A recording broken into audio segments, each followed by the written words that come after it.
Om Sai Ram. This is Sai Satcharitra Chapter 7.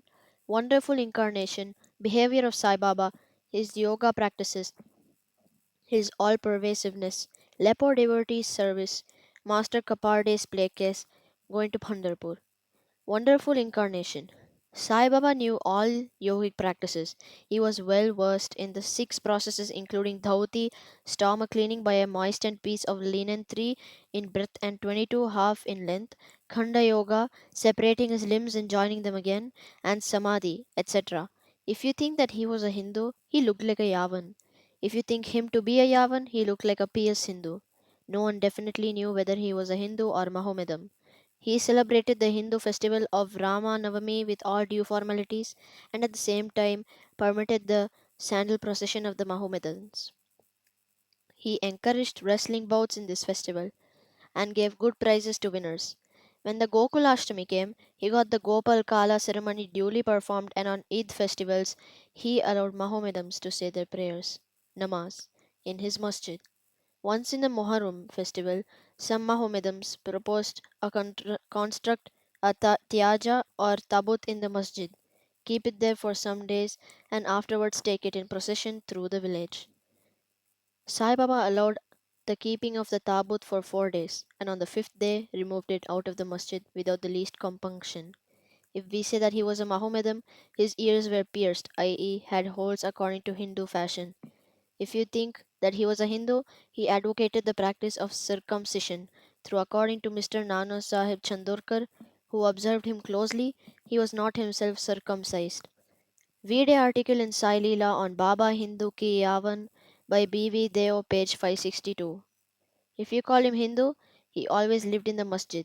If Mohammedan, he had always the duni, sacred fire there, and the following things which are contrary to Mohammedan religion, i.e., grinding on the handmill, blowing of the conch bells, oblation in the fire, bhajan, giving of food, and worship of Baba's feet by means of argya, water, were always allowed there. If you think that he was a Mohammedan, the best of Brahmins and Agnihotris, leaving aside their orthodox ways, fell prostrate at his feet. Those who went to make inquiries about his nationality were dumbfounded and were captured by his darshana. So no one could definitely decide whether Sai Baba was a Hindu or a Mohammedan. See below this paragraph. This is no wonder, for he who completely surrenders himself to the Lord by getting rid of his egoism and body, consciousness thus becomes one with him, and has nothing to do with any questions of caste or nationality. Such a one as Sai Baba was saw no difference between caste and even beings and beings. He took meat and fish with fakirs, but did not grumble when dogs touched the dishes with their mouths. Such a unique and wonderful incarnation was Sai Baba. On account of the merits in my past birth, I had the good fortune to sit at his feet and enjoy his blessed company. The joy and delight I derived therefrom was incomparable. In fact, Sai Baba was pure Anand and consciousness. I cannot sufficiently describe him, his greatness and uniqueness. He who took delight at his feet was established in his own self. Many sannyasis, sadhakas, and all sorts of men aspiring for salvation came to Sai Baba. He always walked, talked, and laughed with them, and always uttered with his tongue, Allah Malik, God is the sole owner. He never liked discussions or arguments. He was always calm and controlled, though irritable at times, always preached full Vedanta, and nobody knew till the last who was Baba. Princes and poor people were treated alike by him. He knew the inmost secrets of all, and when he gave expression to them, all were surprised. He was the repository of all knowledge. Still, he feigned ignorance. He also disliked honor. Such were the characteristics of Sai Baba. Though he had a human body, his deeds testified to his godhood. All people considered him as the Lord God in Shirdi. Behavior of Sai Baba. Fool that I am, I cannot describe Baba's miracles. He got almost all the temples in Shirdi repaired. Through Tatya Patil, the temples of Shani, Ganapati, Shankar Parvati, village deity, and Maruti were put in order. His charity was also remarkable. The money he used to collect as dakshina was freely distributed, rupees 20 to some, rupees 15 or 50 to others every day. The recipients thought that this was pure charity money, and Baba wished that it should be usefully employed. People were immensely benefited by having a darshan of Baba. Some became hale and hearty, wicked people were turned into good ones. Kushta, leprosy, was cured in some cases. Many got their desires fulfilled without any drops of medicine being put in the eyes. Some blind men got back their sight, and some lame ones got their legs. Nobody could see the end of his extraordinary greatness. His fame spread far and wide, and pilgrims from all sides flocked to Shirdi. Baba sat always near the Duni and eased himself there, and always sat in meditation, sometimes with and on other times without a bath. He used to tie a white turban on his head and wear a clean dhotar around his waist and a shirt on his body. This was his dress in the beginning. He started practicing medicine in the village, examined patients, and gave medicines. He was always successful, and he became famous as a Hakim, doctor. A curious case may be narrated here. One devotee got his eyeball quite red and swollen. No doctor was available in Shirdi. The other devotees took him to Baba. Other doctors would use ointments, unguents, cow's milk, and camphorated drugs, etc. in such cases. Baba's remedy was quite unique. He pounded some biba, some carpus anacardium, i.e., marking nuts, and made two balls of them, thrust them on in each eye of the patient, and wrapped a cloth bandage round them. Next day, the bandage was removed and water was poured over them in a stream. The inflammation subsided and the pupils became white and clear. Though the eyes are very delicate, the biba caused no smarting, but removed the disease of the eyes. Many such cases were cured, and this is only an instance in point. Baba's yoga practices. Baba knew all the processes and practices of yoga. Two of them will be described here. Dauti or cleaning process. Baba went to the well near a banyan tree at a considerable distance from the masjid every third day and washed his mouth and had a bath. On one occasion, he was seen to vomit out his intestines, clean them inside and outside, and place them on a jam tree for drying. There are people in Shirdi who have actually seen this and who have testified to this fact. Ordinary dhoti is done by a moistened piece of linen, 3 inches broad, 22.5 feet long. This piece is gulped down the throat and allowed to remain in the stomach for about half an hour for being reacted there and then taken out. But Baba's dhoti was quite unique and extraordinary. Khanda Yoga. In this practice, Baba extracted the various limbs from his body and left them separately at different places in the masjid. Once a gentleman went to the masjid and saw the limbs of Baba lying separately at separate places. He was much terrified, and he first thought of running to the village officers and informing them of Baba being hacked to pieces and murdered. He thought that he would be held responsible as he was the first informant and knew something of the affair, so he kept silent. But next day, when he went to the masjid, he was very much surprised to see Baba, hale and hearty and sound, as before. He thought that what he had seen the previous day was only a dream. Baba practiced yoga since his infancy, and nobody knew or guessed the proficiency he attained. He charged no fees for his cures, became renowned and famous by virtue of his merits, gave help to many a poor and suffering person. This famous doctor of doctors cared not for his interest, but always worked for the good and welfare of the others, himself suffering unbearable and terrible pain many at a time in the process. One such instance I give below, which will show the all pervasive and most merciful character of Sai Baba. Baba's all pervasiveness and mercy. In the year 1910 AD, Baba was sitting near the Duni or Diwali holiday and warming himself.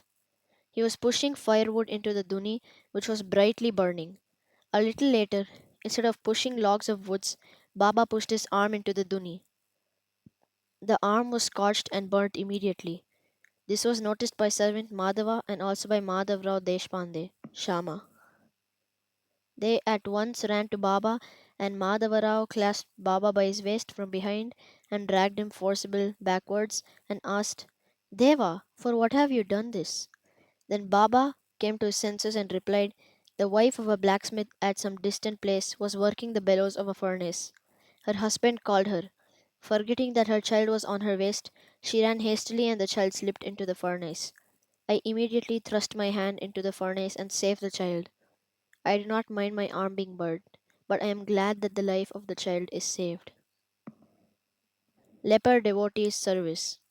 On hearing the news of Baba's hand being out and being burned from Shama, which is Madhavrao Deshpande, Mr. Nana Sahib Chandorkar, accompanied by the famous doctor Parmanand of Bombay, with his medical outfit consisting of ointments, lint, and bandage, etc., rushed to Shirdi and requested Baba to allow Dr. Parmanand to examine the arm and dress the wound caused by the burn.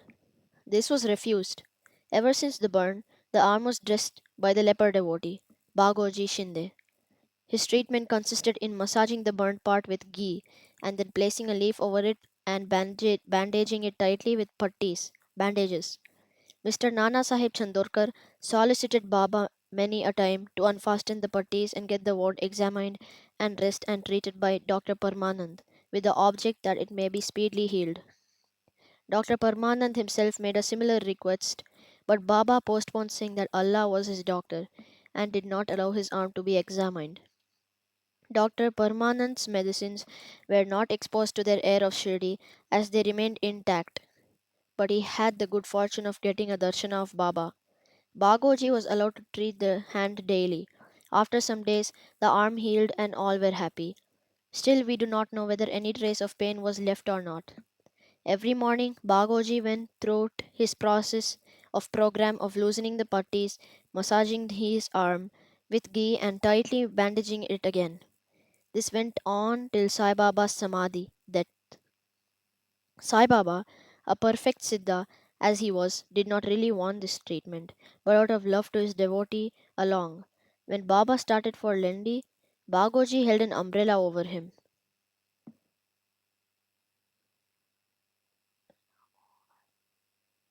When Baba sat near the post, close to the Runi, Bagoji was present and started his service. Bagoji was a sinner in his past birth. He was suffering from leprosy, his fingers had shrunk, his body was full of pus and smelling badly. Though outwardly he seemed so unfortunate, he was really very lucky and happy, for he was the premier servant of Baba and got the benefit of his company. Master Khaparde's play case. I shall now relate another instance of Baba's wonderful Leela.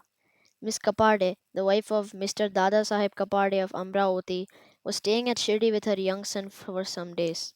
One day the son got high fever, which further developed into bubonic plague. The mother was frightened and felt most uneasy. She thought of leaving the place for Amravati and went near Baba in the evening. When he was coming near the Vada, now Samadhi Mandir, in his evening rounds for asking his permission, she informed him in a trembling tone that her dear young son was down with plague. Baba spoke kindly and softly to her, saying that the sky is beset with clouds, but they will melt and pass off, and everything will be smooth and clear. So saying, he lifted up his kafni up to the waist and showed to all present four fully developed buboes, as big as eggs, and added, "See how I have to suffer for my devotees. Their difficulties are mine." Seeing this unique and extraordinary deed, Leela, the people were convinced as to how the saints suffer pains for their devotees. The mind of the saints is softer than wax, it is soft in and out, as butter. They love their devotees without any idea of gain and regard them as their true relatives. Going to Pandharpur and staying there. I shall now close this chapter after relating a story illustrating how Sai Baba loved his devotees and anticipated their wishes and movements. Mr. Nana Sahib Chandorkar, who was a great devotee of Baba, was Mamlatdar at Nandurbar in Khandesh. He got an order of transfer to Pandharpur. His devotion to Sai Baba bore fruit as he got an order to go and stay at Pandharpur, which is regarded as the Buvai Khunta, heaven on earth. Nana Sahib had to take immediate charge, so he left immediately for the place, without even writing or informing anybody at Shirdi. He wanted to give a surprise visit to Shirdi, his Pandharpur, see and salute his Vithoba, Baba, and then proceed. Nobody dreamt of Nana Sahib's departure for Shirdi, but Sai Baba knew all about this, as his eyes were everywhere, omniscient. As soon as Baba approached Nimgaon, a few miles from Shirdi, there was stir in the masjid at Shirdi. Baba was sitting and talking with Mahalsapati, Appa Shinde, and Kashiram when he at once said, "Let us all four do some bhajan. The doors of Bhandari are open. Let us merrily sing." Then they began to sing in chorus, the burden of the song being, "I have to go to Pandharpur and I have to stay on there, for it is the house of my Lord." Baba sang and the devotees followed him. In a short time, Nana Sahib came there with his family, prostrated before Baba, and requested him to accompany them to Pandharpur and stay with them there. This solicitation was not necessary, as the devotees told Nana Sahib that Baba was already in the mood of going to Pandharpur and staying there. Hearing this, Nana Sahib was moved and fell at Baba's feet. Then, getting Baba's permission, Udi, sacred ashes, and blessings, Nana Sahib left for Pandharpur. There is no end to Baba's stories, but let me now make a halt here, reserving for the next chapter other topics such as importance of human life, Baba's living on alms, Baya Jabai's service, and other stories. Bow to Sri Sai, peace be to all, and this brings us to the end of Sai Satcharitra chapter 7.